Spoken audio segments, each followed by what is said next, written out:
इसका option number सी हो जाएगा। अगला क्वेश्चन देखिए, और एक और प्रश्न यहाँ से पूछा जाता है, मोजेक रोग। ठीक है, मोजेक रोग पूछा जाता है कि आलू में मोजेक रोग किसके कारण से होता है, तो विषाणु के कारण से होता है। इसको भी आप ध्यान रखेंगे, वायरस के कारण से। 14 नंबर प्रश्न है कि निम्नलिखित में से कौन सा कवक द्वारा उत्पन्न रोग नहीं है, यानी कि फंगस के द्वारा कौन सा रोग इसमें से नहीं होता है। तो देखिए, दमा होता है, दाद होता है, गंजापन होता है, खाज खुजली होता है, ये कवक के कारण होता है। हर्पीज जो है ये वायरस के कारण से होता है। और हर्पीज जो है किस प्रकार की बीमारी है, यह त्वचा से संबंधित बीमारी है और इससे त्वचा में दर्द होता है। ठीक है, इस बीमारी के कारण। अगला क्वेश्चन देखिएगा, 15 नंबर क्वेश्चन है। और फ्रेंड्स, आपकी एग्जाम में करंट अफेयर्स का भी प्रश्न पूछा जाएगा, इसीलिए हम लोगों ने करंट अफेयर्स जनवरी से लेकर के जून 2021 तक 100 इंपॉर्टेंट करंट अफेयर्स का क्वेश्चन कवर किया। उसका लिंक आपको यहाँ पर दिख रहा होगा, यहाँ पर प्रेस कर लीजिए और उस वीडियो को देख लीजिएगा। एशिया तथा उत्तरी अमेरिका किसके द्वारा पृथक होते हैं, काफी इंपॉर्टेंट क्वेश्चन है। तो एशिया तथा उत्तरी अमेरिका जो है ये किसके द्वारा पृथक होते हैं, बताइए। राइट आंसर इसका क्या हो जाएगा, तो राइट आंसर इसका हो जाएगा बेरिंग जलडमरू मध्य के तहत। Option number B right answer हो जाएगा। डोबर जो है, डोबर जलडमरू मध्य के द्वारा ब्रिटेन और फ्रांस अलग होते हैं। ठीक है, ब्रिटेन और फ्रांस अलग होते हैं, ध्यान रखिएगा। नेक्स्ट क्वेश्चन देखिएगा कि नारियल के खाने योग्य भाग को क्या कहा जाता है, काफी इंपॉर्टेंट क्वेश्चन है। नारियल का जो खाने योग्य भाग होता है उसको भ्रूणपोष कहा जाता है। Option number A right answer हो जाएगा। कुछ और फलों के मैं खाने योग्य पार्ट बता रहा हूं, ध्यान रखिएगा। देखिए, आम और पपीता का मध्य फल भित्ति खाया जाता है और लीची का एरिल का खाया जाता है। ठीक है, लीची का खाने योग्य जो भाग होता है वो एरिल होता है। नेक्स्ट क्वेश्चन देख लेंगे, क्वेश्चन नंबर 17 है कि भारतीय मानक समय रेखा किस राज्य से होकर के नहीं गुजरती है। तो भारतीय मानक समय रेखा 82.5 डिग्री, ध्यान से सुन लीजिएगा, 82.5 डिग्री, यहाँ मैं लिख देता हूँ, 82.5 डिग्री पूर्वी देशांतर भारत का मानक समय रेखा कहलाता है। ठीक है, यह ग्रीनविच मीन टाइम से 5.5 घंटे आगे है और यह इलाहाबाद के समीप से होकर के गुजरती है। उत्तर प्रदेश, मध्य प्रदेश, आंध्र प्रदेश, उड़ीसा और छत्तीसगढ़ से होकर के यह गुजरती है। तो ये हिमाचल प्रदेश से होकर के नहीं गुजरती है। वीडियो के लास्ट में आप सभी लोग अपना अपना स्कोर कमेंट करके बताएंगे। नेक्स्ट क्वेश्चन है 18 नंबर के, डेक्कन एजुकेशन सोसाइटी की स्थापना किसने किया था। डेक्कन एजुकेशन सोसाइटी की स्थापना किसने किया था। तो 1884 में डेक्कन एजुकेशन सोसाइटी की स्थापना बाल गंगाधर तिलक ने किया था, महाराष्ट्र पुणे में। क्लियर है, option number A correct answer इसका हो जाएगा। 19 नंबर देखिए कि आधुनिक आवर्त सारणी में बाएं से दाएं जाने पर तत्व के आयनन ऊर्जा पर क्या प्रभाव पड़ता है। तो बाएं से दाएं जाने पर तत्व का जो आयनन ऊर्जा है उस पर क्या प्रभाव पड़ता है, तो वो बढ़ जाता है, आयनन ऊर्जा बढ़ जाता है। कुछ और एक्स्ट्रा पॉइंट्स मैं बता रहा हूं। देखिए, आवर्त सारणी में बाएं से दाएं जाने पर परमाणु आकार घटता है, विद्युत धनात्मकता घटता है और विद्युत ऋणात्मकता बाएं से दाएं जाने पर बढ़ता है। ठीक है, ध्यान रखेंगे। अगला क्वेश्चन देखिएगा कि निम्नलिखित में से कौन सुमेलित नहीं है। तो देखिए, सर्पेटोलॉजी के अंतर्गत जो है सर्पों का अध्ययन किया जाता है, बिल्कुल सही दिया हुआ है। हर्पेटोलॉजी के अंतर्गत उभयचरों तथा सरीसृपों का अध्ययन किया जाता है, ये भी सही है। एंटोमोलॉजी के तहत कीटों का अध्ययन किया जाता है, ये भी बिल्कुल सही दिया हुआ है। डर्मेटोलॉजी के अंतर्गत जो है चमड़ा यानी कि चर्म और उससे संबंधित बीमारियों का अध्ययन किया जाता है। तो यही जो है गलत दिया हुआ है, तो राइट आंसर इसका ऑप्शन नंबर डी हो जाएगा। डर्मेटोलॉजी के तहत चमड़ा और उससे संबंधित बीमारियों का अध्ययन किया जाता है। नेक्स्ट क्वेश्चन देख लीजिए, मानव शरीर के पाचन का अधिकांश भाग किस अंग में संपन्न होता है। तो मानव शरीर में पाचन का जो कार्य है ये संपन्न कहाँ होता है, अधिकांश भाग में। तो अधिकांश किस भाग में यह संपन्न होता है, तो ध्यान दीजिएगा, ये होता है छोटी आंत में। यहाँ आंत बना लीजिएगा, छोटी आंत, ये टाइपिंग से एरर हुआ है। देखिए, जो पाचन की क्रिया है ये हमारे मुख से लेकर के बड़ी आंत तक चलती है।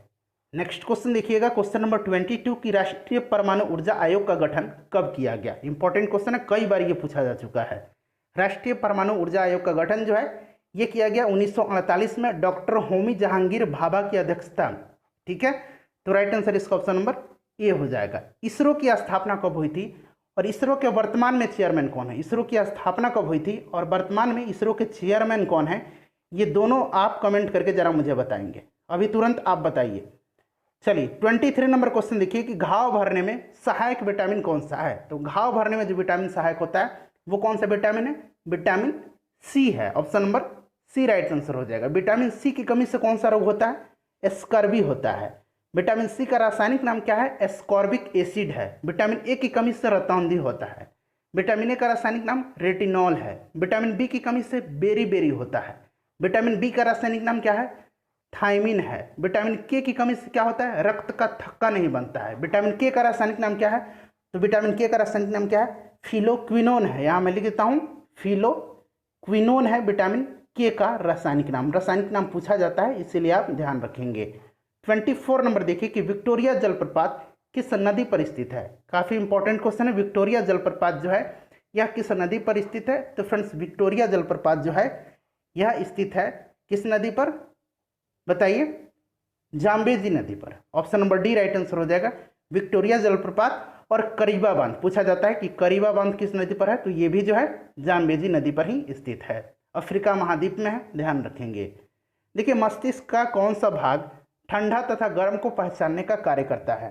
इंपॉर्टेंट क्वेश्चन है। तो फ्रेंड्स, ये कौन सा भाग है? ये थैलेमस है। Option number C right answer हो जाएगा।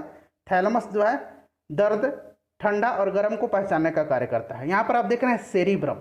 सेरिब्रम जो है यह बुद्धिमत्ता, स्मृति, इच्छा शक्ति, ऐच्छिक गतियों, ज्ञान, वाणी का चिंतन का प्रमुख केंद्र है। सेरिबेलम जो है, सेरिबेलम यह शरीर के संतुलन बनाए रखता है, साथ ही ऐच्छिक पेशियों के संकुचन पर नियंत्रण रखता है। हाइपोथैलेमस जो है यह भूख, प्यास, प्यार, घृणा आदि का केंद्र होता है। नेक्स्ट क्वेश्चन देख लीजिए कि निम्नलिखित में से किसका पीएच मान सबसे कम है? तो सबसे कम जो पीएच मान है वो नींबू का है। Option number A right answer हो जाएगा। नींबू का कितना होता है पीएच मान? पीएच मान जो होता है 2.2 होता है। सिरका का 2.4 होता है। शराब का कितना होता है? 2.8 होता है। थोड़ा बहुत आपको कहीं कहीं डिफरेंस अलग अलग बुक में मिल जाएगा, लेकिन लगभग इतना ही होता है। दूध का 6.4 होता है, कहीं कहीं आपको 6.6 भी मिलेगा। ब्लड का कितना होता है? 7.4 होता है।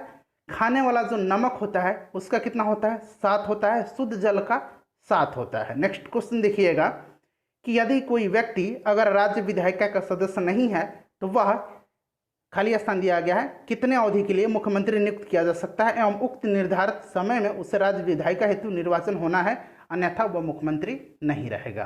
तो देखिए, कोई भी व्यक्ति राज्य विधायिका का अगर सदस्य नहीं है और वह मंत्री पद धारण करता है, चाहे वह मुख्यमंत्री हो या अन्य मंत्री का पद हो, तो कम से कम उसे 6 महीना के भीतर राज्य के किसी भी सदन का, जो 2 सदन है, विधानसभा और विधान परिषद, जहां अगर विधान परिषद है वहां विधान परिषद या फिर विधानसभा का 6 महीना में सदस्य जो है निर्वाचित होना आवश्यक है, अन्यथा वह उस पद से त्याग देगा।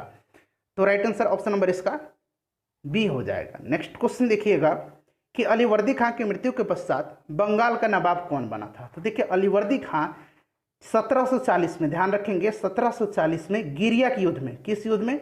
गिरिया के युद्ध में अलीवर्दी खां ने सरफराज को मार करके स्वयं जो है बंगाल का नवाब बना। और अलीवर्दी खां के बाद उसका दामाद सिराजुद्दौला बंगाल का नवाब बनता है। सिराजुद्दौला के समय ही 23 जून 1757, याद रखिएगा 23 जून 1757 को पलासी के युद्ध होता है। इसमें सिराजुद्दौला की हार होती है। यह पलासी का युद्ध अंग्रेज और सिराजुद्दौला के बीच हुआ था।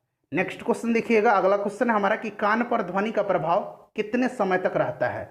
तो कोई भी जब आवाज़ हम सुनते हैं तो उसका प्रभाव हमारे कान पर 1/10 सेकंड तक रहता है। Option number B right answer इसका हो जाएगा। उसके बाद नेक्स्ट क्वेश्चन देखिएगा कि भारतीय संविधान के अनुसार मानव का दुर्व्यापार और बलात्श्रम निषेध है, यह कौन से अनुच्छेद में वर्णित है? तो किसी से भी जबरदस्ती कार्य नहीं लिया जा सकता है, मानव का व्यापार नहीं किया जा सकता है, या